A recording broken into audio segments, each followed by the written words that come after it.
Welcome to the Nordic Mythology podcast. I'm Daniel Farrand, owner of the company Horns of Odin, and today I'm joined by Richard Wakeman. Richard, thank you for joining me. We've been trying to plan this one I've been trying to plan this one for a while. I've been hunting you down and hounding you for a couple of years now. Yeah, thanks for that. We finally got here. Yeah, I can't. How many years has it been? I think it was, you said the last time you did this kind of thing was about 3 years ago. And that was when I was like, oh, if he's doing a podcast, I want him to come on my podcast. Yeah, you brought me out of retirement. That's it, yeah. But yeah, name is Richard Wakeman. I'm an assistant collection manager for the Department of Britain, Europe and Prehistory for the British Museum. Do you want me to tell you a bit about what that is? Or Yeah, absolutely. Because there are sometimes I ask myself that very same question: what the hell do I do? But yeah, I've been at the British Museum for 20 years, and I've been working in museums. Been working in museums for about 26, 27 years. I started working in museums when I was about 15 on work experience, but that's a whole different story. But basically what I do, and I'm one of about between 20 to 40 assistant collection managers in a museum. They go from department to department. So Egyptian department's got some, Prince and Drawers got some, we've all got various departments that we're assigned to. But what do we do? If you go to a museum and there's an object on display, that's a minion like me, we'll put that object on display. If you're wondering like, oh, that looks nice in its mount, that's a minion like me that will make a mount for it, or we'll put pinning in it. It's basically, when I say pinning an object, it doesn't mean putting a pin for an object like butterflies. It just means make it look nice and delicate and stuff like that. We also do little bits of conservation on objects, but for nice dusting, cleaning, but anything kind of major, like we take it to a different department. Because one of the major things that happens in museums is when you're a member of the public and you're walking around looking at display cases, there's a whole plethora of staff underground, outside the museum, behind the scenes, that are transporting objects left, right, and center. There's photographers, there's conservators, there's just so many departments in museums. And this part of one of my jobs is to get one object from my workshop or displays and get it to wherever it needs to go. Hence why I am in Boston, Massachusetts, or Worcester, west of Boston, Massachusetts, picking up medieval tiles, because we take objects around the world as well. And we also look after our study rooms as well, which is the best secret of the museum. Is we try not to keep it secret, is when the museum opened, all objects were available for studious and curious people, which means that any member of the public who wants to see an object for study purposes, for art purposes, if they got a specific interest, which is varied, they can actually go and see an object. Because we've got about 7 million objects, and the public has a right to see every single one of those. Because we can't. It's pretty cool. Richard, good. Let's not just jump over that. 7 million objects. I did say babble a bit. Sorry. No, I didn't mean it like that. I meant like that's such a fascinating number. It's over 7 million. Like that's a ridiculous amount of items. And I guess they're not all big. You have some big items, and there's some. Majority of them, I guess, are small, little bits and pieces. I say because even though I'm back of house, I like talking to the public when they come into the museum. And what I usually say to people is the little stuff's downstairs, and or the little stuff's upstairs, and the big stuff's downstairs. Because if you put the big stuff upstairs, it's going to end up falling through the floor and end up downstairs. But yeah, the majority, we do have some very, very big objects. Objects that can be massive Egyptian tombs to massive canoes and boats. But yeah, majority is like small objects. So if you talk about microliths and flints and stuff like that, or shards, there'll just be thousands and thousands and thousands of them. Yeah. So how many do you have on actual display? I don't know if you're going to know that answer or not. Compared to how many you actually have in the whole collection.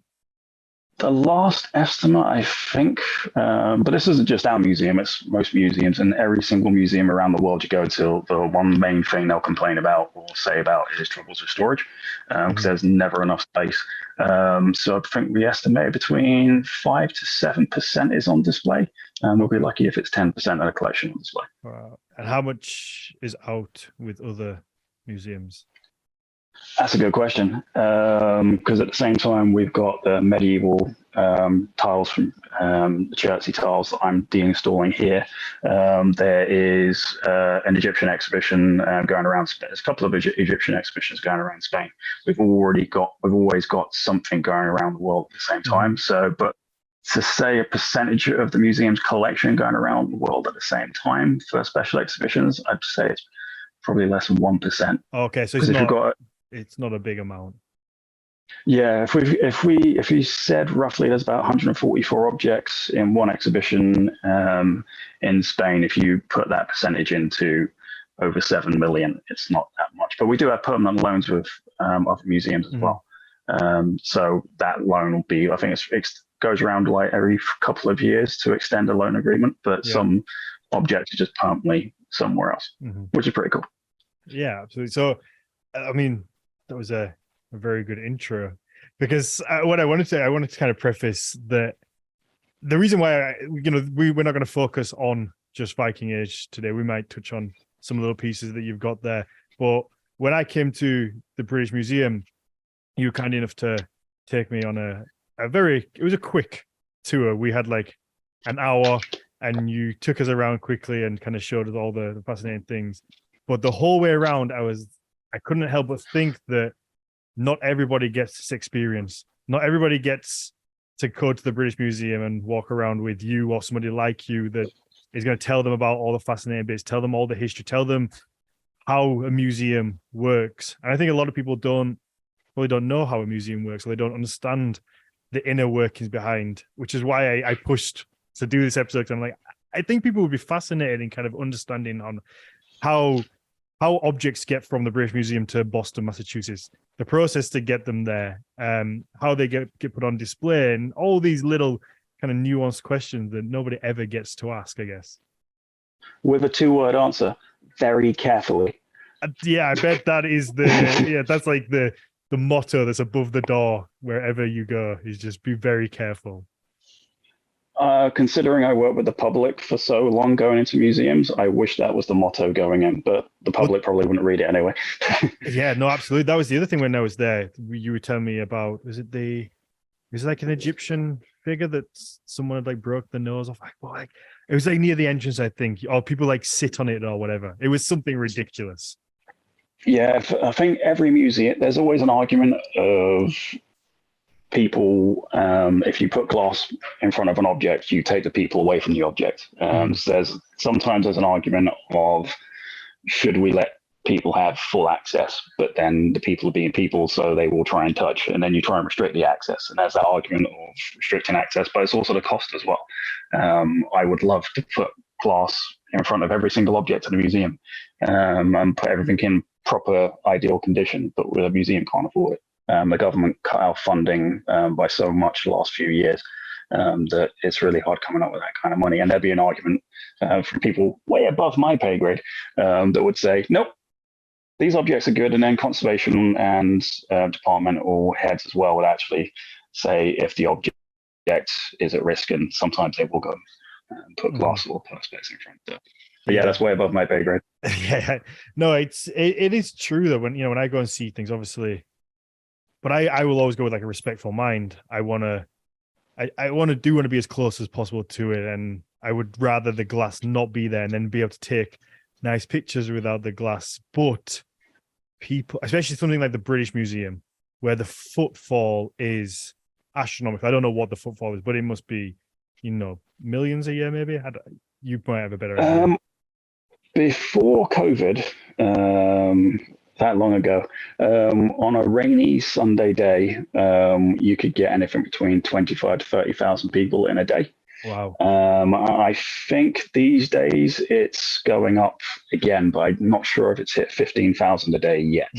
But there are some days when it's kind of on context in the building as well. When I worked at the Transport Museum in Covent Garden when I was younger, we had a Thomas the Tank Engine event, and we had 500 people in a day, and it felt like the mouth of hell had opened up, just because it was a small building and such a tremendous amount of people. But if you put 500 people into the British Museum, then you kind of can hear a pin drop. Of course. I think when you're talking about that kind of numbers, 50, even if it's 15,000, if you had 10,000, if you had just 10,000 people and you were like, one of those people is just an asshole, they're just not a nice, they're just a shithead. You'd be like, I can see that, 1 in 10,000. So if you have one of those coming through the museum every day, you guarantee they're going to touch something they're not meant to touch. They're going to do something they're not meant to do. And then when is something, like the objects you've got there, they're irreplaceable. Once it's broken, it's broken. And I had the discussion with my friend the other day, actually, and I'd love your opinion on it. It was the rebuilding of Notre Dame, and we were watching a program about them reconstructing it. And I was kind of the opinion that it's such a travesty as what's happened, but it's happened, and the recreation will never be the same. It's never going to be what was there before. So it's kind of like, is there a point in rebuilding it? Because it's just not going to be the same thing. But then I kind of do understand rebuilding it, because it would be nice for people to see it as it was. But also it's not, it's never going to be what it is. And I guess you maybe get that with items that get broken. It's like, do we repair it? What do we do with it?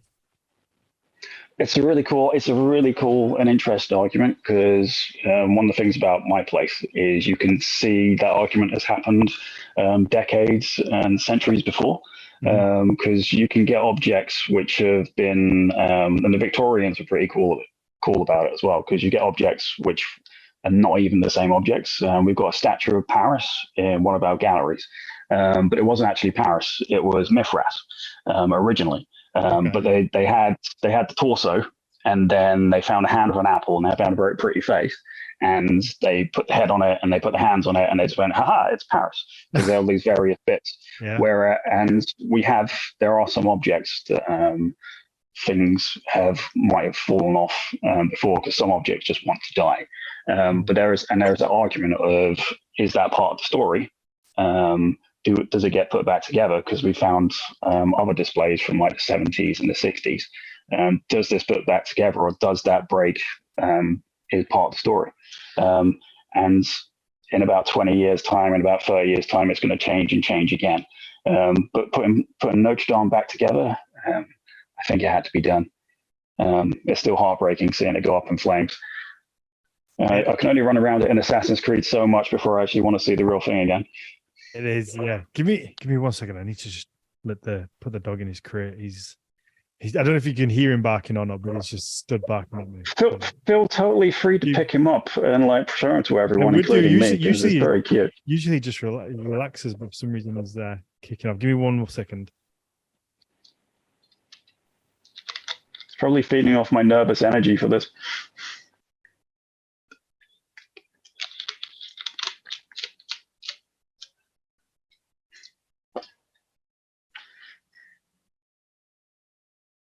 I'm back. But yeah, it's one of those questions that I really pondered on, because I kind of have the opinion that whilst it's a beautiful thing in its own right, once it's destroyed, it's almost become a new thing, and it's and like with Notre Dame, it would still be beautiful in its own right. It's just become a new beautiful object.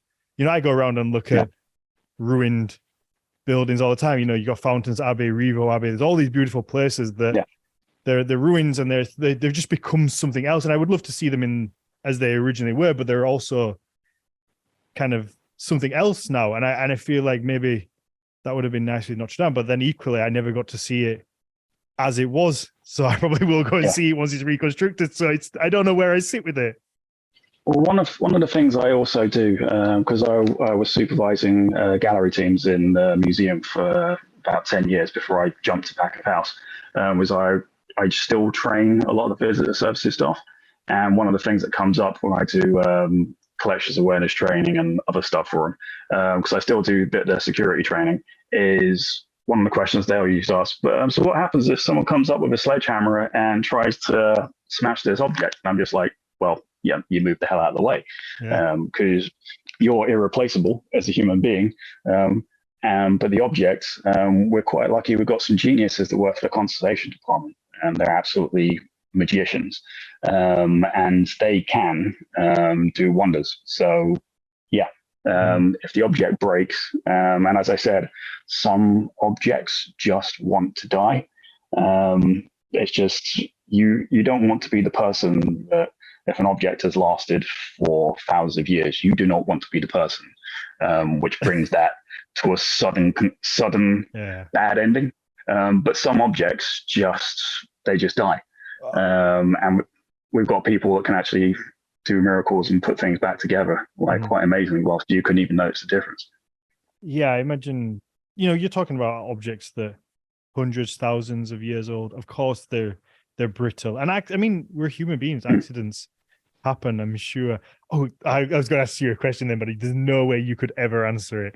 And that was like, if you ever been handling anything and it's like broken and you've just panicked and kind of just put it back together and just pretended like put it back in his box and just because I feel like that's what I'd do. I'd panic and I'd just be like, yeah, like I'm in Mr. Bean where he goes to, is it the Louvre, and he's got the painting that gets destroyed and he just draws the face on. Yeah, that's what I'd do if I worked at the British Museum. Or there was a big newspaper or a big news story a few years ago from an unnamed museum with an unnamed object, which is world famous on so many levels, and they put a bit of its mask back together, very, very badly. But I'm not going to say where it was, but I think one Google search of that will probably show what happened. When it comes to me, it's one of those things I could say no, and I could be lying, but I definitely haven't, and I'm not lying. No, I've seen objects just die on a table. It's just one of those things. There was a rivet from Sutton Hoo, which we were just, and rivets, they make me shudder, whether they're from Sutton Hoo or not, just looking at it on a table. And it's so ancient and old, it just doesn't want to live anymore. So it would just go, and it did about 2 weeks before we took it up to Sutton Hoo to install. But we knew they were really fragile. We were actually preparing to actually pack them and photograph them to actually take to put on display at the visitor centre. And it just decided that it wasn't its time anymore. And it died on the table. But we had a person next door who was just like saying, "Yep, don't worry, I can fix it," and they did. And it's still on display at Sutton Hoo. So. That's such a you put it in such a beautiful way as well, like how it's just kind of it's time, because it is, that thing's been around for so long, and in the same way that humans do, we decay. That's all aging is. We're just kind of getting old and decaying to a point where we can't hold together anymore, and we die. And that's the same thing for any object, where I guess it just can't even hold itself under its own weight anymore, and it's just that describes me with jet lag currently. Yes. Yeah, I'm sure.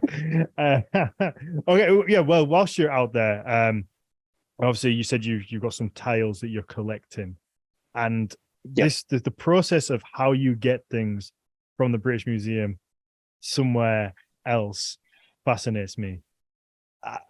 How does that work? Because you're dealing with, in some cases, priceless objects. Is there a limit to like value or rarity of what they will lend out? It depends. Some things I can't actually say, so I apologize if I don't answer some things. But everything's got to be insured with government indemnity. Some things, there'll be people, as I say, well above my pay grade that jump in. They can go all the way up to the directorate level, that say yes or no.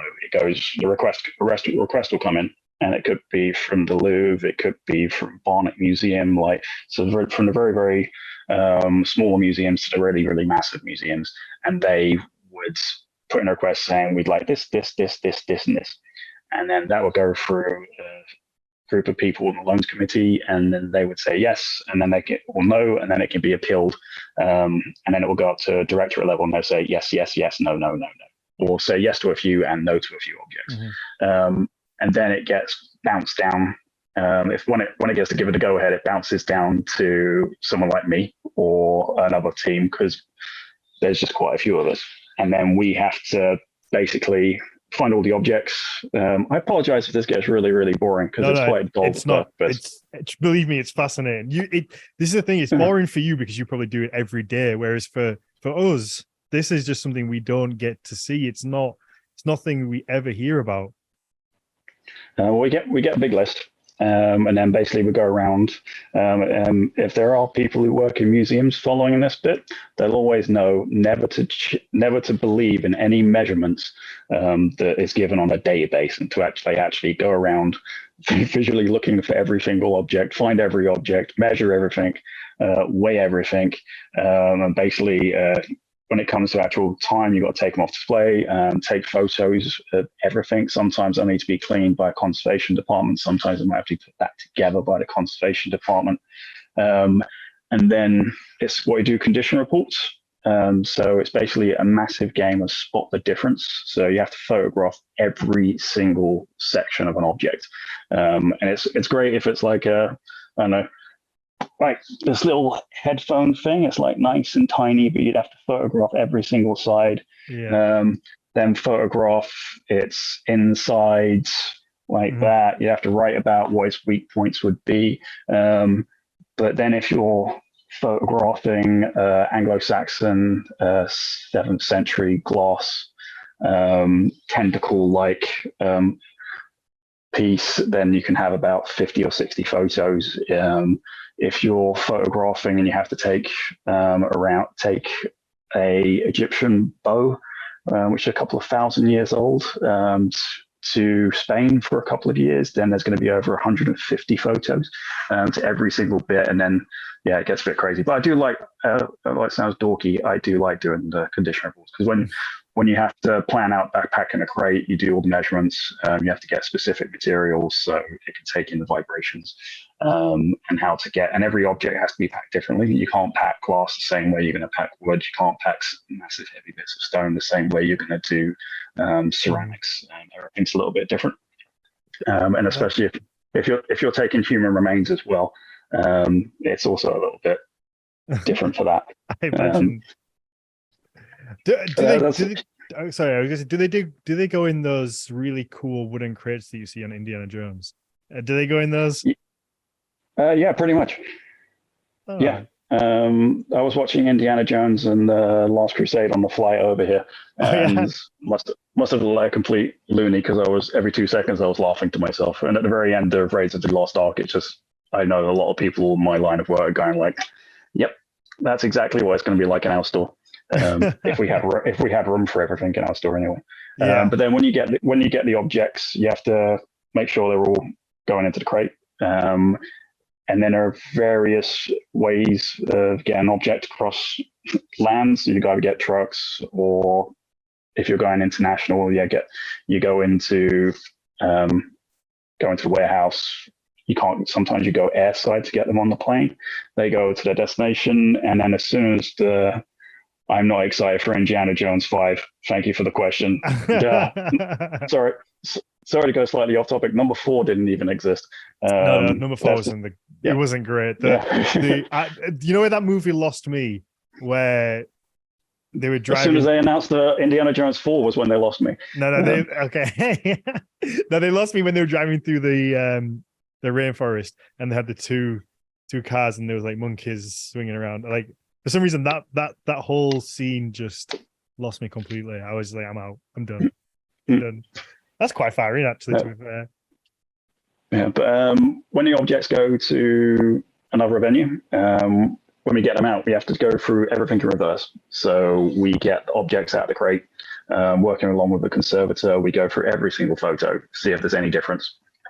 And then if we make the mounts for the objects beforehand, we take them out, and then we got to work with their techs in other museums put the mounts all on the walls or in the cases, and then just put the objects on display. And then as soon as everything's locked up and secure, that's when we go home. And that's when all the curators and all the people have a big party to say, hey, welcome to this brand new exhibition. And the minions like me, we never get to see that because we're already gone. Yeah. So as is such as life. Yes, it is. So do you just leave it in the hands of the place that you've loaned it to then, or do you leave somebody with them? No, if when people get a loan from the museum, they have to basically have certain things in place. So whether it's security, whether it's conditions are met, humidity, temperature, all that kind of thing. So everything is as secure as the rest of their collections. And we trust those people if they can actually have permission for the exhibitions, then it's all theirs. Yeah, there will be. I guess there'll be a certain bit of due diligence and checking done to make sure that it's going to be looked after. So, yeah. Are all the photos done just to make sure, so you know if there's any damage between leaving and arriving, and also I guess when you get them back, you're going to do the same thing? It's exactly the same. Yeah, when we go and pick up objects to bring back, we go through the same photos, see if anything has changed since then, and then when we pack them up from the special exhibition and when we bring them back to the museum, we have to do the same process again, just to make sure there is no damage on each side of the transport. So when we're taking objects around for long-term exhibitions, we've got a few in Spain at the moment.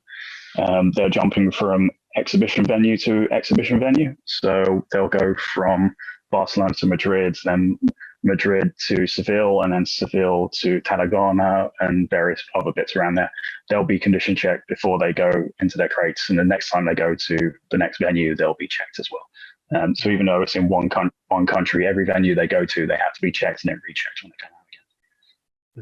Wow, and it is just it is a massive game of spot the difference. Look at the object, look at the photo, look at the object from this angle, look at the photo from that angle, and it's just like wash, rinse, repeat.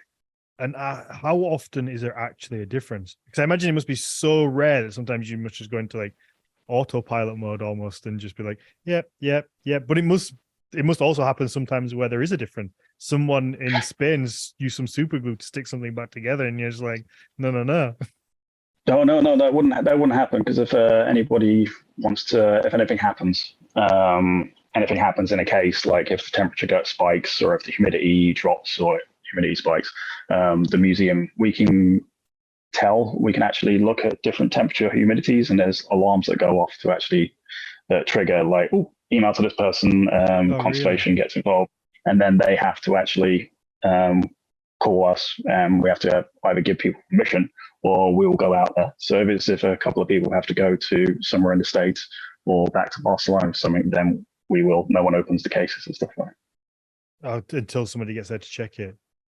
Yeah. Oh, wow. And it's the same for when we're doing exhibitions or when we're looking after objects of other people's. We had some things I'm not sure if I'm allowed to say, but hey, we had a massive exhibition on the Vikings in 2014. And it was, if anyone came to see it and enjoyed it, congratulations. Because from my perspective, it was a total disaster. And the museum broke on day one of it because the spacing the exhibition wasn't spaced out. The case is terrible. And there was queues from minute one. And it was horrendous. So we had to open. We had the idea to take out one of the cases and take out the audio guide, so people weren't standing like 30 people just to look at one object, and just to basically decrease the dwell time. But to do that, we had to get a museum from 2 museums in Europe. They had to arrange one of their members of staff each to actually come over to the UK to be there while we dismantle a case and taking their objects out. And that took about a month to actually get sorted.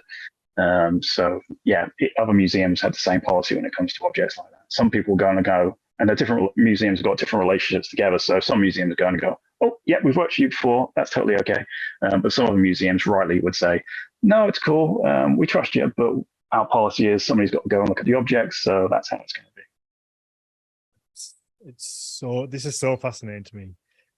But you can see where the money goes as well, because it's not cheap to send people to go and check these things and to, I mean, I don't know how long it takes to take all the photographs and spot the difference, but I imagine it's not a short amount of time, and then packing it all. The whole process is very long-winded, and as it should be. These things need protecting, but also, time costs money. You need to be paid. Everybody else has to be paid. So I can see how money just disappears into looking after these things.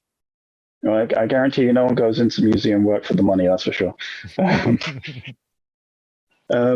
But yeah, as an example, when we did the Stonehenge exhibition last year, I think we did 4 weeks for the actual install, and it was our first major exhibition like coming properly out of lockdowns. And it had been planned from lockdowns. We had a mixture of couriers coming to the museum in person, which was great. So they're bringing objects from all over Europe. We also had a mixture of museums that still weren't sending out stuff, so they were just doing it via laptops.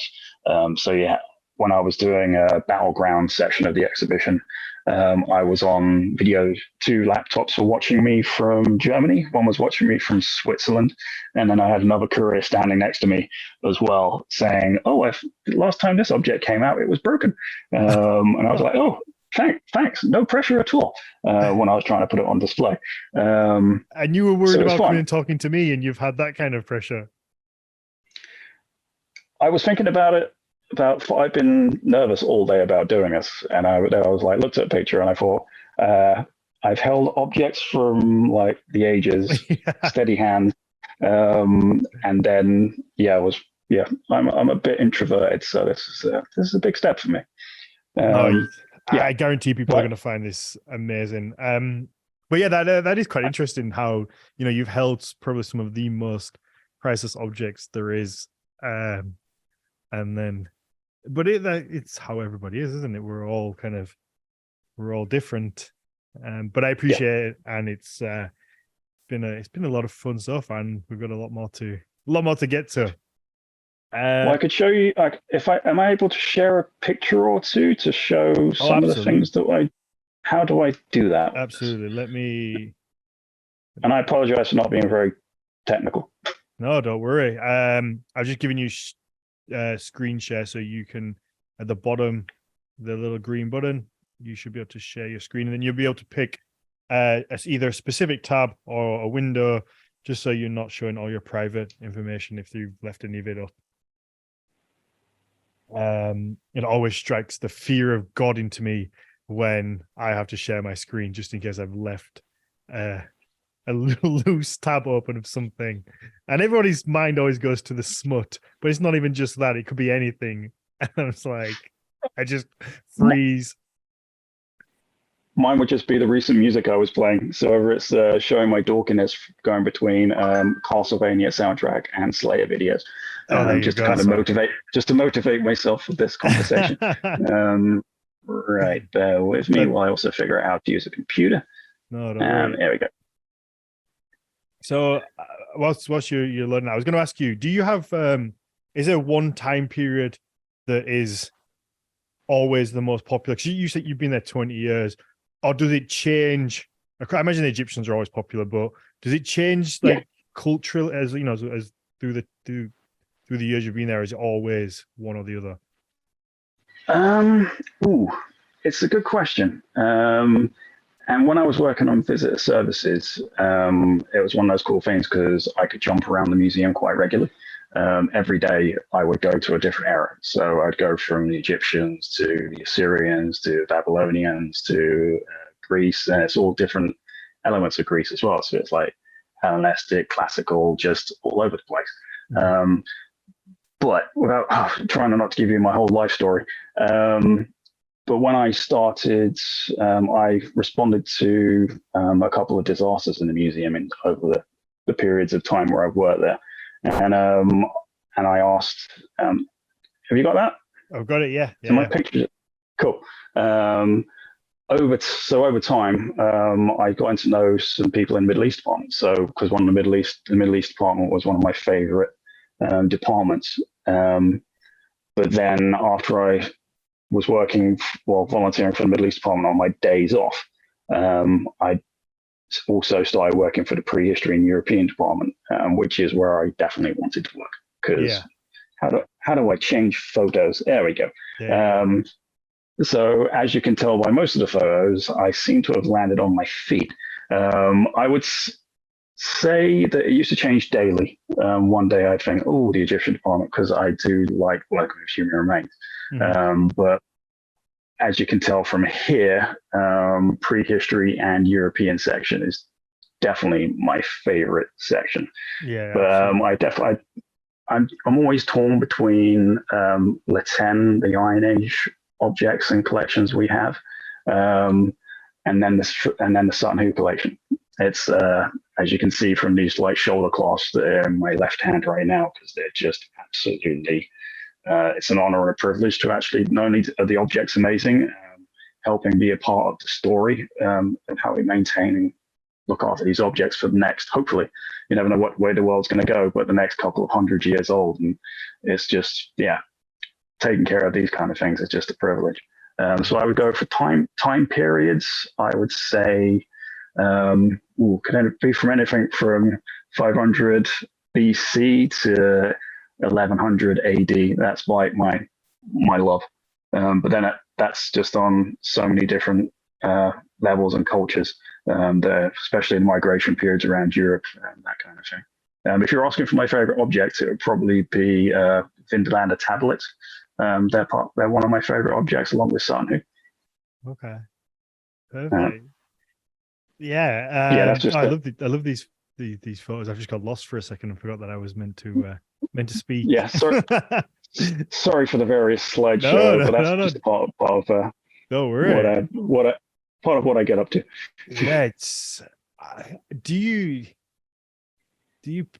Has it become normal? Like, do you ever get used to handling these things and kind of just forget their value? Maybe I don't know. Because to me, it's insane to think that you get to touch these items that are, thousands of years old in some cases, and so important culturally to many different people. And certainly when it comes to like the Viking Age, for me, like I find them so fascinating, like the Sutton Hoo helmet, like things like that.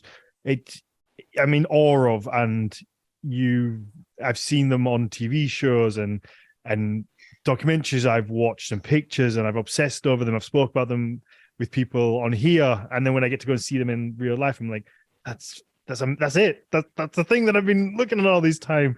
Do you ever get used to that you actually get to touch it and like put it in its place, and you're almost like its caretaker. You're making sure that it doesn't just give up and die, I guess.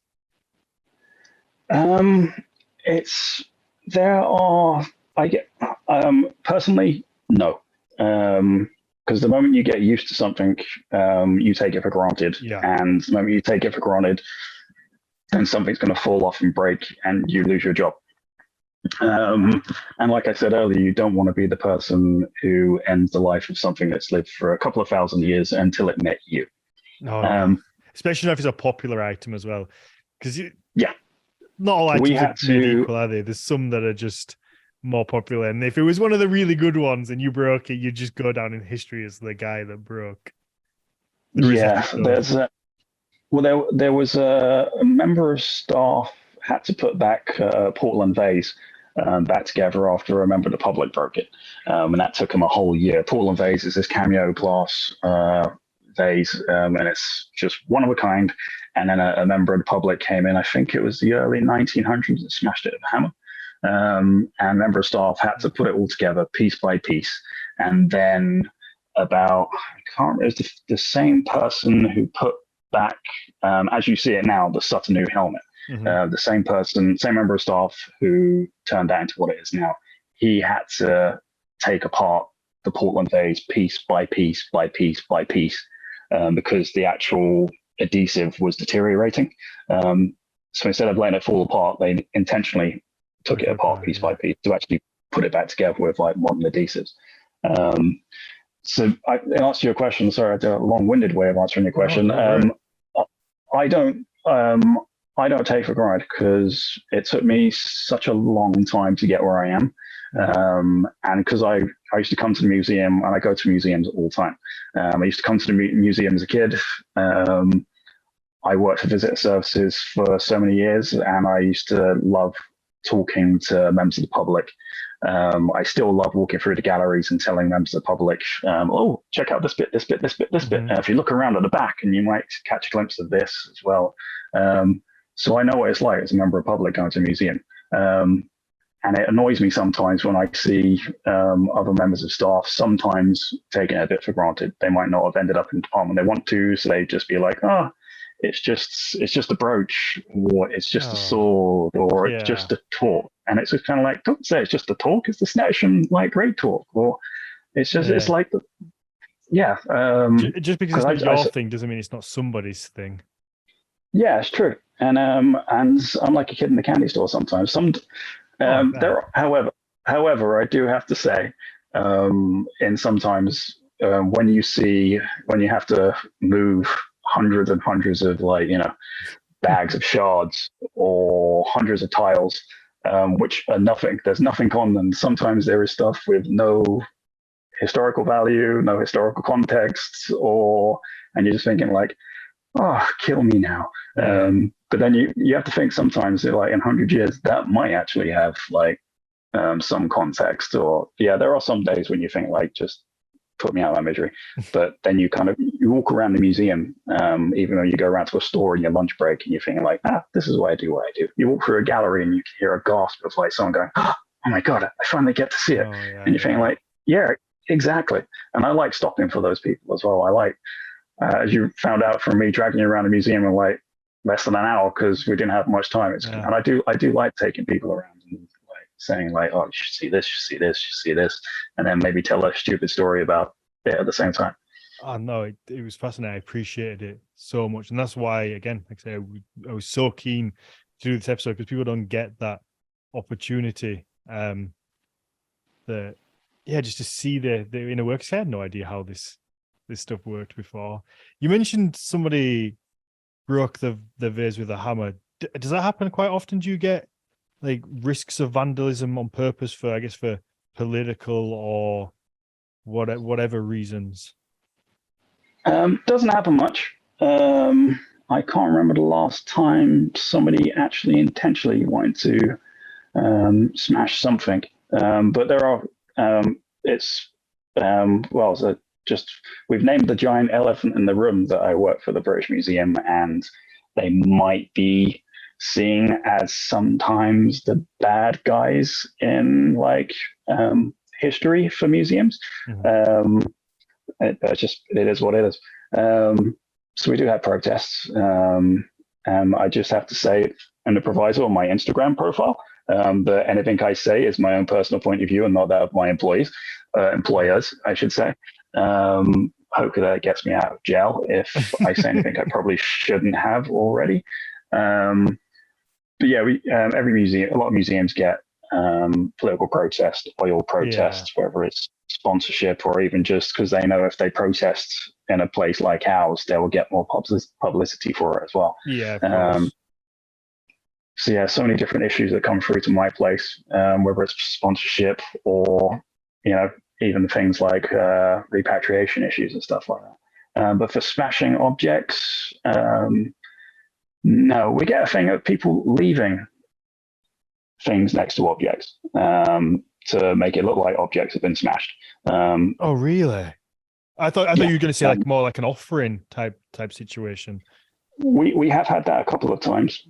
And that's totally cool. People leaving offerings in front of the Easter Island statues, things like that. That's totally okay. But we had somebody. This might get a bit gross, and this is where I go into stupid. What the hell is this? This shouldn't happen in a museum. But we had people leaving plaster penises next to Greek statues. We've had people leaving bits of stone next to Egyptian statues, wanting member of staff to find and go like, oh my God, something's broken. Somebody left, I saw from a distance, and this was in 2005, someone from a distance in the Mummy's Gallery, looking a bit shady with a bag, He turned around, saw me, put the bag down in the corner, and then run. Which I thought, oh great, somebody's just put a bomb down. In 2005 as well. That is time to be a little bit worried. Yeah. So he put a bag down, bolted, in the Mummy's Gallery, which is one of the busiest galleries in the museum. So I've been quite vocal with all the members of the public saying, would you please kindly leave the gallery now? While getting on the radio to the control room saying, member of the public's just dropped a bag, I'm evacuating, everyone's getting out. When I got to the bag, I've looked just down inside it, and there was very neatly packed 4 dead pigeons, which, he came to a museum. He knew he was going to either, did he kill them himself? Did he just find dead pigeons and then pack them neatly together and then put them in a How do you find, bag? I don't think you just find dead pigeons. He's killed them. Yeah. Then another guy was bringing in dead animal fetuses and then dropping them around various bits of the museum, which was interesting picking up. But you're a free museum. You're a free museum, so anybody can come in, and they generally do. Anybody who's working visitor services or customer care. Yeah, for sure. Yeah, everyone's got a story. People can never cease to amaze me. Like they're just bizarre sometimes. But okay, there's a lot to unpack there. The dead pigeons. Was there a reason for it? Was he like trying to?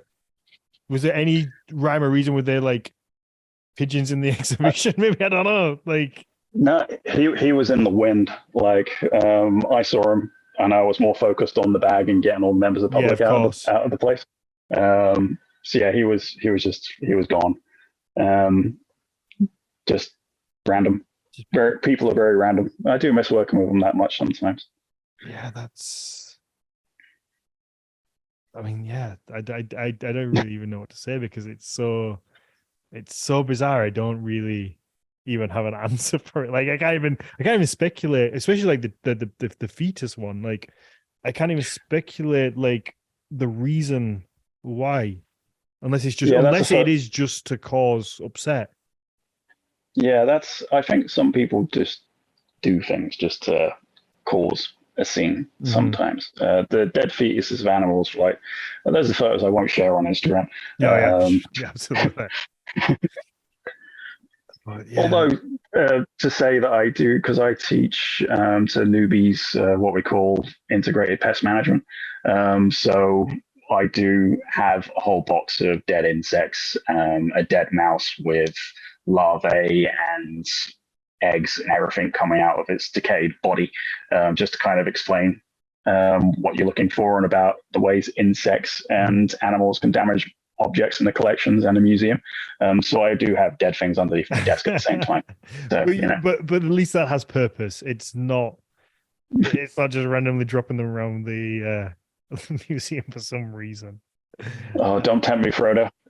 Yeah. I wanted to ask you, because I couldn't remember what it was. When you said about the Middle Eastern section earlier, there was the like stone slab that you showed us that had the lions on it, and it was one of the most impressive things I've ever seen in my entire life, and I never expected to see it. I didn't even know it existed.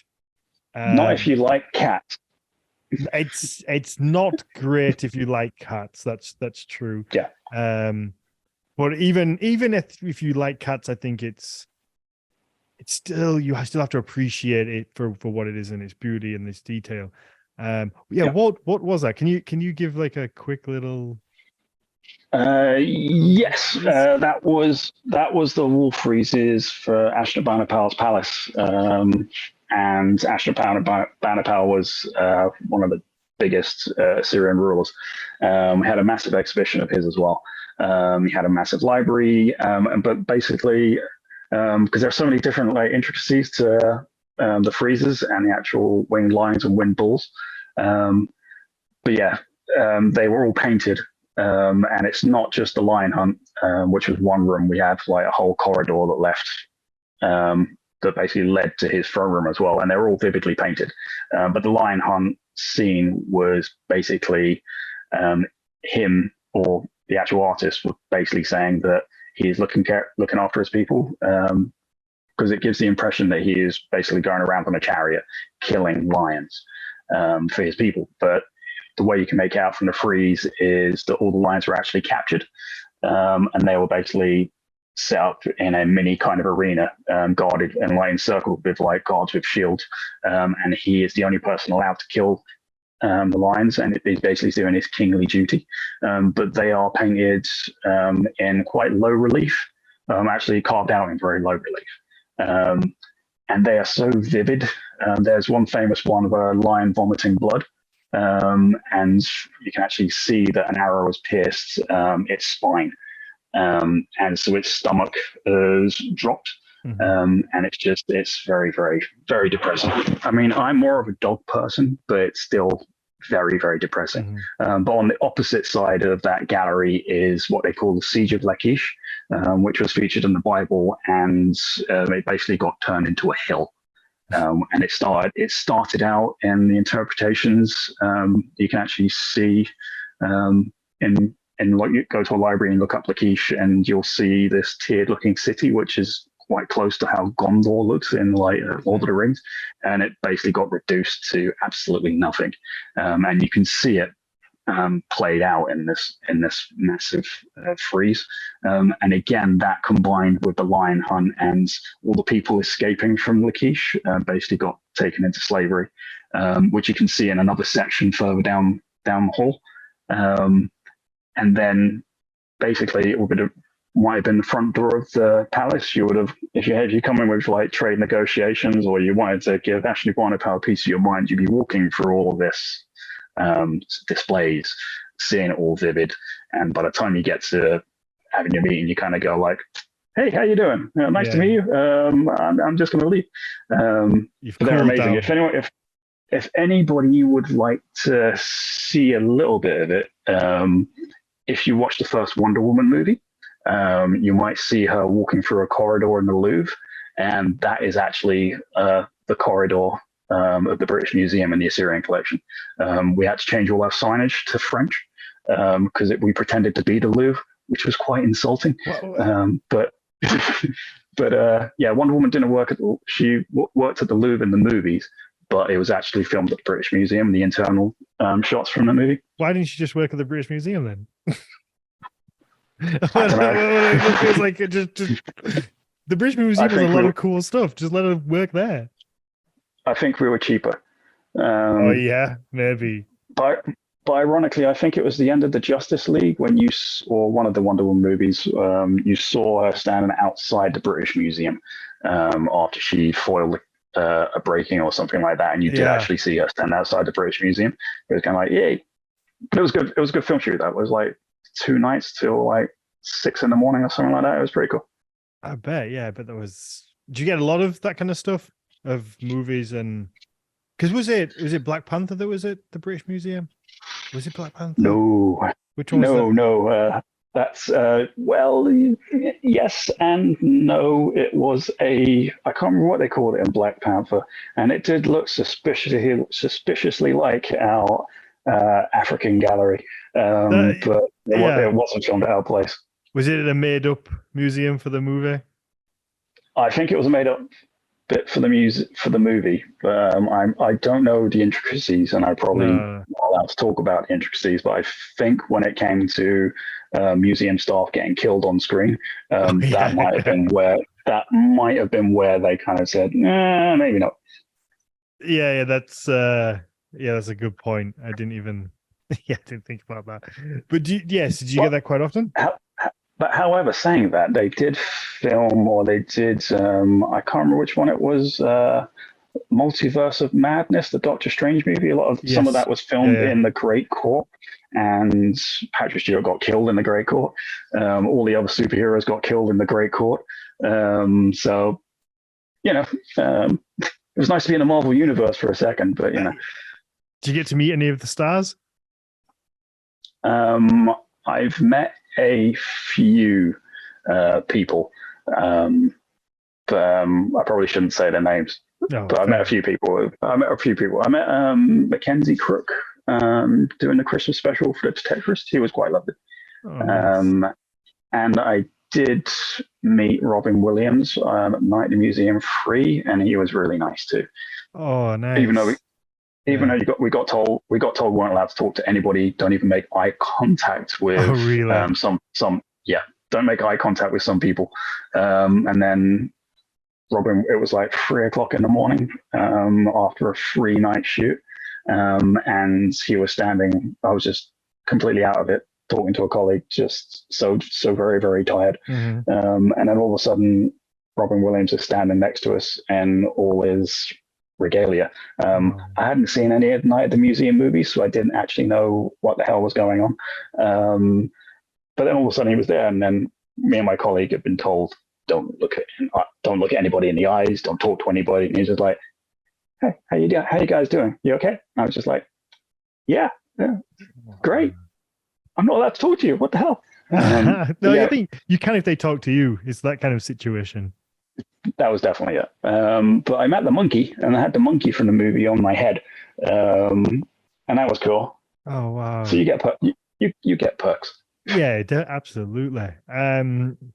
Okay, I asked you if I could ask you this before because it was my favorite story that you told me when I came in, and that was about the chess set, the Lewis chess set, which I thought was incredible, and I found it that you got told off for this was a little bit disappointing because I thought it was a lot of fun. I don't know if you want to tell the story because I loved it. To be fair, there are sometimes I get told off frequently for various things that might or might not happen at the museum. But it wasn't like a massive kind of like, what the did you do? Yeah. Okay. Um, it was me and a colleague who is no longer with us because he moved on to another museum. He didn't die, thankfully.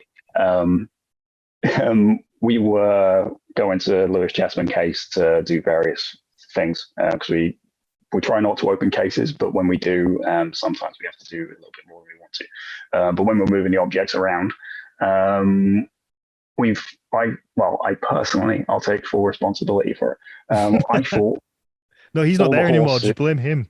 Just blame him. No, no, because I promised my colleagues that I wouldn't be like everybody else. Every time Yeah. somebody leaves, that's the person who gets the blame for Oh, everything. is it? Yeah. Okay. Of course. I'm Whereas I am always, if I fucked up, I'll take full responsibility. Oh, that's good. That's Um, good. so yeah, if anyone's been to the museum, you've got the Lewis Chessman on the board, and then you got various ones on the side next to it, various on two sides of the case. But then we had a lot of the horsemen on the bottom layer, and they're all dotted around. So I thought it would look when we'd actually moved them around, a few of them were standing next to each other. And because I play music quite a lot when we're working in the morning, and a chance happened to be the Lord of the Rings soundtrack playing while I was doing it. And I thought, what's going to be really cool if I line up every single horse, and it's just going to look like the Rohan charge at Pelennor Fields. And I think like, yeah, that's going to be cool. And everyone else is going to come into the museum and they're going to think like, well, that was cool. And you could actually do. There could have been an argument for saying like, oh, we can have a comparison of seeing because all the horses, every single bit of Lewis Chessman, they're all unique. The craftsmanship that's gone into it, and specifically, is just mind-boggling. The hands are all different, the patterns are all different, the hair's all different. Every single piece is completely unique. They're absolutely amazing. So that's my little get out of jail free card. It's like, oh, by putting the horses next to each other, you can actually see how different they are and do a little comparison. But that wasn't going through my mind at the time. So yeah, it lasted about a day until I got an email from the curator saying, I just walked past the Lewis Chessman case and I seem to have noticed it. It was a very polite email, Yeah. but it's basically next morning you are going back into that case and you're sorting your crap out. But they did look very cute for a day. All the horsemen just lining up, looking like they were going to charge out of the case and go and save Gondor. If anybody got a picture of that on that day, then please, I want to see it. Please send it. I've got a few. Oh, have you? Good. I'm glad you took some pictures. But this is my thing. That wasn't the only thing I've got. I have, but I think it goes into the thing. There are sometimes you'll go around the museum and you'll see things that the wrong way round or the wrong way up. Sometimes it's completely accidental, and sometimes it might be a little bit intentional. But there's a beautiful Crusader sword we have on display, and it's got an inscription which is, to this day, it's never been translated. Okay. No one knows what it is. And on the other side of it, it's got some stars and crescent moons, but no one ever gets to see that side. So I turned that around one day with my colleague, same colleague actually. Maybe he was the bad devil on my shoulder. Oh, maybe. I turned that around, and I probably shouldn't have done that because I might have got into trouble on that one. Because the inscription is the famous bit. Okay, so everybody wants to see it. Yeah, and translate it, because it went on exhibition at the British Library, and there was a competition in the British Library to see if anybody could see what this sword said, and still nobody there could figure out what the hell was going on with it. Wow. Which is still pretty cool. Hey, that is very cool, and I wonder. Then it makes you think. I wonder if it's gibberish or if it's there's something to it or not. I've been speaking to a few people, and I'm definitely thinking it's gibberish. I do think people have kind of like there's a lot of stuff that you can see in the collection. There's a lot of tourist hat, but people were selling tourist hat for hundreds of years. If you have morons, then you're going to try and make money off of them. Yeah. So you can imagine it as a crusader gone around, and it would be just like, oh, okay, there's a guy coming from the west who's going to go on the way to Jerusalem. I'm going to try and fleece him for some money. So it's like, take this sword, crusader man. This has got a spell, or it's got a religious bit, and it's going to save you, and you'll bring glory to God and stuff like that. And it's just gibberish. Yeah. And I do find that's kind of funny. I often wonder how many times that must happen. I was wondering how many. Oh, I'd love to know like how many items there are that we think have such high importance, but really they just weren't ever meant to be this thing. You know, they've just got caught up in the situation. Obviously, they've been found, because not everything you find in the ground is meant to be some life-changing item. Yeah. But it must be hard when you find something that's like 2,000 years old and to not be like, this is the best. This is the one. This is the thing. This is we've all needed this. But yeah, I'd love to know like how much is just hat. Well, it's one of those curses of every time somebody mentions the word ritual or ritualistic objects, I just want to punch somebody in the face, because it basically means we don't know what the fuck it is. Pardon my language. Sorry. Don't worry. But I wonder myself, it was like we've got so many little things, got some big things, and I'd love to go back in time, and people would just kind of go like, oh, you turned that into a museum piece? That was just something I used to keep a door open. That big bit of rock, that was a doorstop. Or that nice little brooch which you've turned into your centerpiece for a whole museum, that was like, I lost that on the floor because it was crap. It broke off after 2 seconds. Had to get my money back from the guy. Because there must be that kind of situation that happened.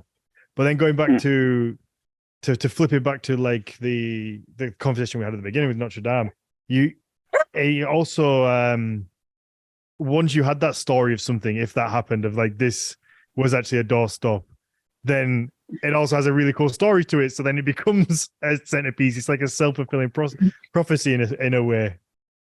Yeah, it would probably get a name as well. Like it would the doorstep of Notre Dame. It would be.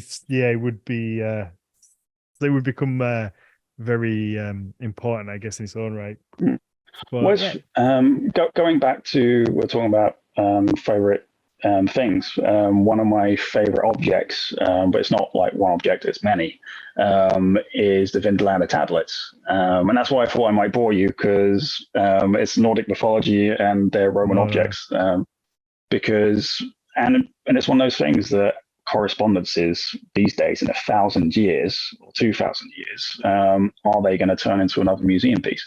It's fascinating going back in Sumerian or the Babylonian kind of like texts. Actually, it's things like origins of handwriting and origins of language, and it's usually about money and shopping lists and trade disputes and things like that. But when the Vindlander tablets were found, they were just little bits of what looked like card. And you can walk past their display case in the museum and not even look at it. But when it's like you think these actually found up at Vindlander, and they're like right on the furthermost borders of the Roman Empire, and they translated all these little letters. And then there was a lady who was like, you can probably quite lonely up at the garrison, asking her friends back in Rome, please come and celebrate my birthday with me over here. You got another guy complaining about the weather because he's probably coming from Iberian Peninsula, he's coming from Rome or something like that. And he's saying, can you please send me over some sandals and socks because the weather over here is horrible. There's another guy. I mean, it is horrible over here at the minute as well. It's really hot over here. There's actually fire warnings. Really? So, yeah. Oh, it's awful here. It's absolutely throwing it down. So I feel their pain. Well, because I trained so many members of staff, and we used to get people from all over the world coming to work in the museum. So there's people from like Australia, people from like South America, there's people from like UK, from Europe, and I always used to take them to the Vindlander tablets, and then I read them out. That one about the guy complaining about the weather, and I just basically say, how many of you people, when you first came over here, did you send a WhatsApp to your family and just go, oh my God, what have I done with my life? The weather over here is bloody awful. And it's like that. It's like, you know, but 2,000 years ago, because it's basically history hasn't changed. And one of my favorite ones from the tablets is a slave writing to the local, I think it's a magistrate, and he says, why have I been, as a man from overseas, subjected to being beaten unfairly? Because he's basically complaining about police brutality about 2,000 years ago. Wow.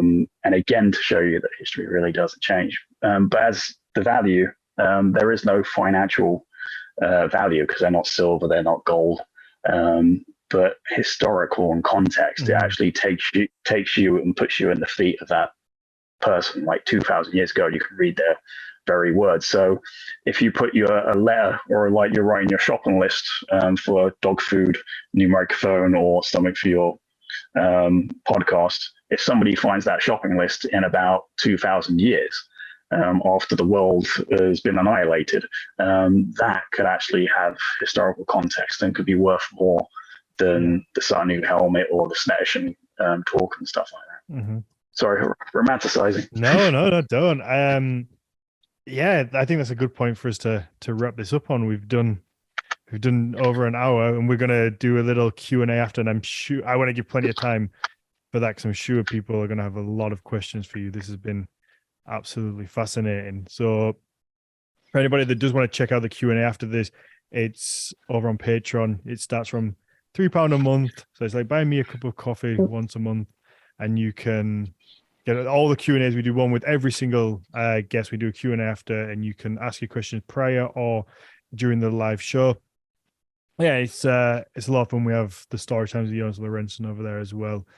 But and last thing, the new t-shirts are going to go on public sale. So we made some nice t-shirts. So at Midgast Blot last year, I made a very nice quote about nature. We were having a discussion about how our connection to nature is kind of declining and we've kind of detached from it. And he said that in kind of in relation to nature, that it never left, we did, that we kind of abandoned nature, and we decided to make a t-shirt of that, which is the one that I've got on. And they're going to go public sale. The patrons have had them, theirs have been sent out. So whatever we've got left is going to go on public sale. So go on to their website, NordicMythologyPodcast.com, and you can pick up one of those. And yeah, so Richard, shout out your Instagram where people can follow you, because you have one of the most fascinating Instagram profiles there is. Oh, it's just, it's quite boring, really. It's not like Mr. Museum or anything like that. It's just should have been Richard K. Wakeman. Yeah. So yeah, even my Instagram is introverted. No, mine's just my name as well. So people definitely just go and follow that. It is fascinating. You really get to see like firsthand. You get into up close and personal, and I think it's lovely that you do it. That you get people get this different perspective on these items, because it's much more you're kind of up close. You know, you get to see them in the museum, but you live, like say, you live vicariously through you're getting to touch them, and it gives you that warm feeling of like, oh, it's just very nice. It's wholesome. I love it. I really do. I'm Right. very Thanks, grateful man. for you doing it. I started doing it properly during lockdown when people couldn't get to museums. Because at first when I started Instagram, I'd had a hard drive crash. So I got told about Instagram, and it was just like, oh, I'll put all my photos on there. So if anything crashes, I'll still have them easily accessible. And then I didn't use it that much until the lockdowns happened. And I realized that people were missing museums. I was missing museums because we had to work from home for a little bit, furloughed for like a month or two. But then I started uploading more because I take a lot of photographs, probably one too many photographs. And then when I realized that people really appreciate it, I kind of put more effort into doing it. And it's led me to a few places where I didn't think it would. And I hate social media. So yeah, I'm glad people like it. Good. Yeah, they do. I'm sure they do. I know I do. So, okay, let's wrap this up, and then we'll jump on and do a Q&A and let people ask you some questions, because I know they're going to have some fascinating ones. So thank you very much. You had nothing to worry about. This, believe me, you said to me a couple of times, this is going to be the lowest rated episode we do. It will be far from it. It's more than fascinating, and people will absolutely love this. I guarantee it. I still doubt that, but hey, good. We'll see. We'll find out. I will happily send you evidence to the contrary. So yeah, let's jump over and do the Q&A, and then we'll let you get back to your lovely sunny weather.